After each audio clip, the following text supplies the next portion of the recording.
무법 천지네. 있어가지고. 네. 8살 아이를 이렇게 성폭행 했다는 것. 아 진짜 원래 이랬는데 이제야 좀 저희가 접하게 되는 걸까요? 아니면은 좀 상황이 많이 악화되고 있는 걸까요? 물론. 네. 네. 가까이 안 보고 싶었는데.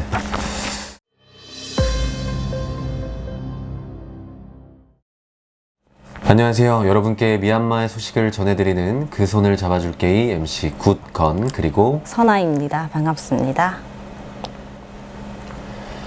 저희 그 손을 잡아줄게는 미얀마 국민들의 아픔에 공감하고 우리 모두의 삶의 가치 회복에 앞장서고자 합니다. 오늘은 그 6회차로 여러분께 인사드립니다. 미얀마 군사 반란군과 시민 방어군의 대립이 내전 상황이라고 할 수 있을 정도로 악화됐습니다. 여러분은 전쟁 법규라는 단어를 들어보신 적이 있나요? 전쟁 법규는 전쟁을 행함에 있어 싸우는 당사자가 지켜야 할 법규를 말합니다. 그 내용으로는 항복하는 자나 부상자, 병자는 살상할 수 없다. 병력으로 방위되어 있지 않은 도시, 촌락, 주택 건물은 공격할 수 없다. 불필요하게 고통을 주는 무기나 독가스는 사용할 수 없다 등이 있습니다. 전쟁 법규는 전쟁이라는 최악의 상황 속에서 민간인을 보호하기 위해 1, 2차 세계대전을 거치며 만든 국제법입니다. 물론 미얀마의 상황이 국가와 국가가 대립하는 전쟁은 아니지만 지금 미얀마 국민들의 일상은 전시 상황에 놓여진 것과 같습니다. 오늘 전해드릴 미얀마 소식을 보면 앞서 말씀드린 최소한의 윤리와 존엄성조차도 지켜지지 못하는 것 같아서 마음이 무겁습니다. 5월 셋째 주 미얀마의 소식을 전해드리도록 하겠습니다. 사진과 영상을 보여드리기 앞서 다소 충격적인 내용과 장면이 포함되어 있는 점 미리 양해 말씀드립니다. 먼저 첫 번째 5월 15일의 소식입니다. 친족 민달시에서 집단 학살처럼 억압하는 사건이 15일 날에 있었습니다. 그날은 모든 집을 대포나 기관총 같은 무기로 진압하고 남성분 모두를 끌어가려고 했다고 합니다. 그렇게 잡혀갔던 국민들을 인간 반패로 사용했다고 합니다. 민달시에 들어가면 독재자 세력한테 국민들이 무기로 공격할까봐 무서워서 그들 앞에서 국민들을 인간 반패로 두었습니다. 그리고 민달시 안으로 다시 들어왔다고 합니다. 그 뉴스를 보는 순간 너무나 끔찍한 느낌이 확 올라왔어요. 얼마나 비겁하고 비인간적인지 말로 표현하기가 너무 부족한 존재들이었습니다.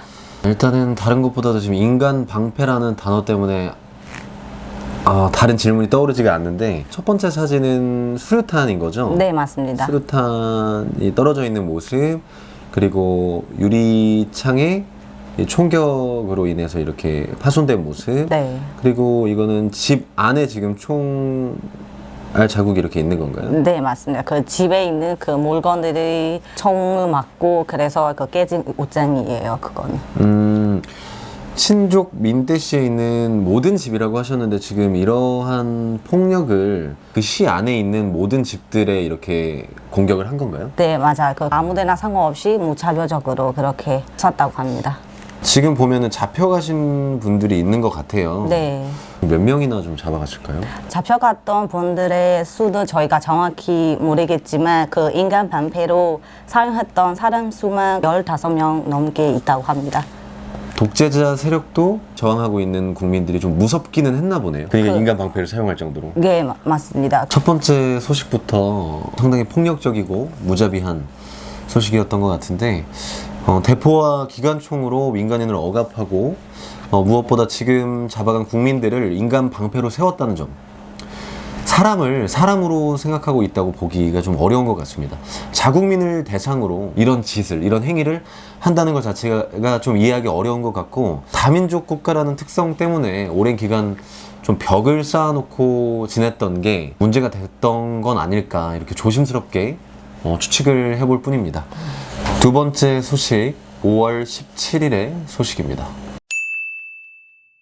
국민들 사는 집까지 총알을 뿌렸던 행태에 10살은 어린 아이가 목에 총을 맞았고 거점되는 상황이라고 합니다.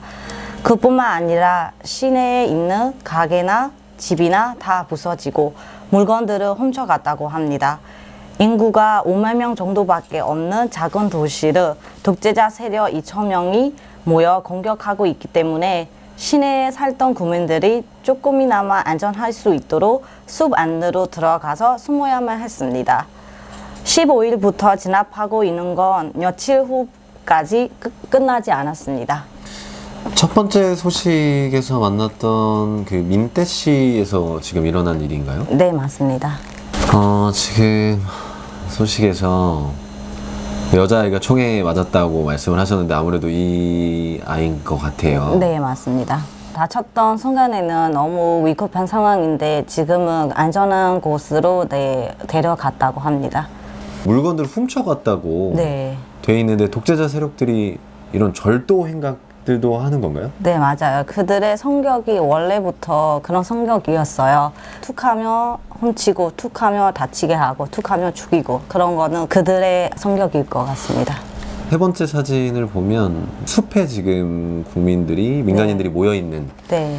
그런 모습인데 지금 집에 그렇게 총격을 가했기 때문에 지금 숲으로 다 도망친 거죠? 네, 맞습니다. 여기 도망가 있는 네. 사진을 보면 아이들이 같이 있어가지고 네. 지금 현재는 이 상황이 종결이 된 건가요? 아니면 아직도 이렇게 폭력이 오가고 있는 진압 중인 상황인 건가요? 네, 제가 오늘 지금 민다시에서 어떤 상황이냐고 물어봤더니 지금까지 그 공격 중이라고 합니다. 아직도? 네. 5월 셋째 주부터 지금까지요? 네. 이 소식들은 저희가 계속 좀 예의주시하고 있어야 될 것 같습니다. 네. 어떻게 상황이 좀 변할지 모르기 때문에. 네. 우리나라의 5.18 광주 민주화 운동 그리고 독일 나치의 유태인 학살 당시 민간인을 잔인하게 괴롭혔던 군인들은 피해자들이 적으로 보였다. 살기 위해 상부의 지시를 따랐을 뿐이다. 라고 말했습니다. 권력에 대한 탐욕에 눈이 먼 독재자 세력에 의해 미얀마 자국민들끼리 서로 공격하는 비극이 벌어지고 있습니다. 그리고 그 피해는 고스란히 사진 속에 보이는 것처럼 힘없는 국민들이 떠안고 있습니다. 이어서 세 번째 소식을 전해드리도록 하겠습니다. 5월 19일의 소식입니다. 친조 민다시에서 폭탄이 폭발해 어른 아이 한 명이 또 사망했습니다. 그 아이는 길거리에 있는 주스 병이나 캔을 주우려고 다녔던 애였습니다. 그 지방에서 이틀에 한 번 오는 전기를 기다리면서 비디오를 볼 수 있는 것에 행복해했던 너무 여린 아이였습니다. 아이들은 무슨 죄가 있다고 아이들까지 죽였는지 도저히 납득할 수 없었어요. 놀고 부모님 품에서 안겨 행복해야 하는 시기에서 청소리 사이에서 자라는 것도 모자라 목숨까지 빼앗는 것에 마음이 너무 찡하고 할 말이 매번 사라지고 있습니다. 사진을 먼저 보겠습니다.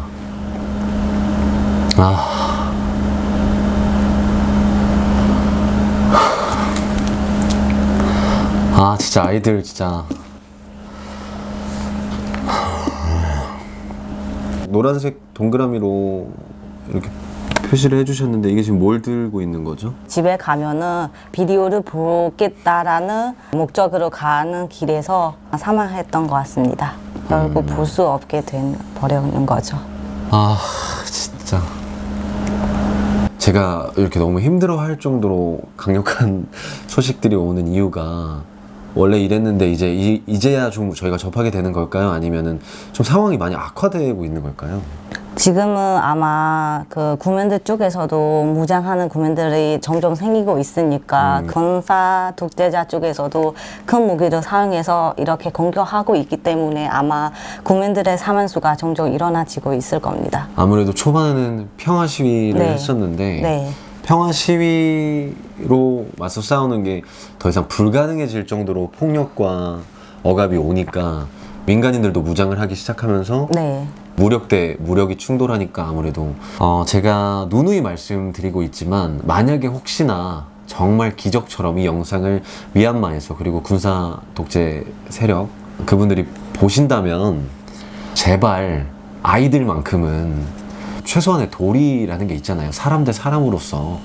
아무래도 이제 미얀마 국민들은 제가 일전에 말씀드렸던 것처럼 무장하지 않고는 미얀마에서 살아남는 것조차도 좀 어려운 것 같습니다. 미얀마 국민분들께 다시 한번 응원과 지지의 말씀을 드립니다. 다음 소식을 전해드리겠습니다. 같은 5월 19일의 소식입니다. 14일에 친조 무장 방어팀이 독재자 세력팀에게서 흥분제와 성마약을 찾았다고 합니다. 그 약을 국민들을 억압하는 군인들한테 먹이고 더욱더 야만스러운 행동들을 저지르게 만들 작정이라고 합니다. 그로 인해 그날 친족에서 성폭행들이 또 있었다는 소식도 들었습니다. 여성을 보면 성폭행과 성희롱만을 생각하고 남성을 보면 자신들을 공격할까 잡아가고 정말 피마른 행동이었습니다. 이런 흥분제와 성마약을 먹이고 군인들에게 좀 더 폭력적인 행위와 이런 성 관련 범죄들을 저지르도록 유도했다. 상부의 지시로 군인들이 뭐 단체로 복용했을 가능성도 지금 저희가 네. 조심스럽게 추측을 해보고 있는 건데, 또 반대로 군사 반란군이 민간인을 억압하는 과정에서 보면 지금까지 성폭력, 이런 성희롱 관련 이런 이슈들이 많았기 때문에 여성들에게 이런 흥분제나 성 관련 마약을 먹였을 가능성도 있는 것 같아요. 맞죠? 네. 뭐 군인들이 직접 복용을 한 것인지 아니면은 민간인들에게 복용을 시킨 건지 정확한 정보는 없지만 친족 무장 방어팀이 군사 독재자 세력을 진압하고 군사 독재자 세력이 있던 그 장소에서 이런 약물들을 발견했다라는 사실은 지금 팩트인 것 같습니다. 네, 맞죠? 맞습니다. 과거 세계대전 당시에도 몇몇 나라에서 군인들에게 각성제를 사용해서 약을 먹이고 출동시키는 사례가 있었다고는 합니다. 이런 지시를 내리고 있는 상부나 이런 행동들을 일삼고 있는 이런 군사 세력, 이분들이 정말 저와 같은 사람이 맞는지 의심스럽습니다. 다음으로 5월 21일의 소식 전해드리겠습니다. 야쪽 디모소 구에서 평화 시위 열고 있는 국민들에게 독재자 세력이 큰 무기로 공격하고 있다고 무장한 국민 한 명이 인터뷰를 해서 말했습니다. 독재자 세력이 와서 피하러 가는 그 여성분들한테는 만약에 도망가면은 내가 성폭행할 거라는 말도 들었다고 합니다. 큰 무기로 공격하고 있다고 네. 하셨는데, 제가 앞에 그 언급한 것처럼 기관총이나 대포나 그런 거, 네. 또 여성 얘기가 나왔는데 네. 도망가면 성폭행할 거다 이런 말을 한다는 게 너무 이건 더럽죠. 더러운 정도가 아니라 이건 네. 그냥 범죄 집단 같고 그냥 무법천지가 아닌가. 지금 최소한의 도덕적 관념이 완전히 사라진 상태가 아닌가 하는 우려가 드는 정도인 것 같습니다. 이것보다 더 걱정되는 부분은 비인간적인 행동들이 상황이 종결되고 난 후에 상부의 지시를 따랐을 뿐이다 이런 식으로 혹시 무마가 된다거나 할까봐 그게 가장 두려운 부분이고, 그리고 군사 독재 세력이 정권을 장악하게 됐을 경우에 만약에 정말 그럴 일은 없겠지만 그런 경우가 온다면 이런 행위들이 다 없었던 일이 될까봐 그게 가장 무섭습니다.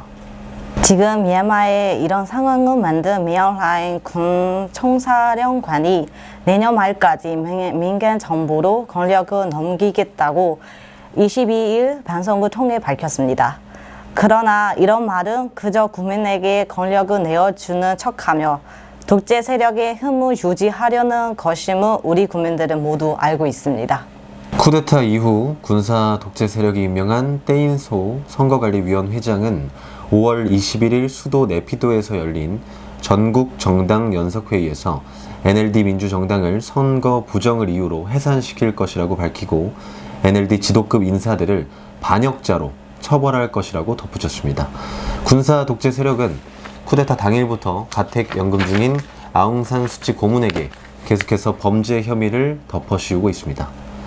그러나 여러분이 생각하시기에 지금 국가에 반역을 하는 사람들은 누구인가요? 최소한의 법과 윤리조차 지키지 않으며 미얀마 국민들을 폭력으로 억압하고 서로 공격하게 만든 진짜 반역자는 그에 합당한 처벌을 받아야만 합니다. 미얀마와 지구촌 모두가 하루빨리 삶의 가치를 회복할 수 있기를 희망합니다. 여러분 모두 평화롭고 안전한 한 주 되시기를 바랍니다.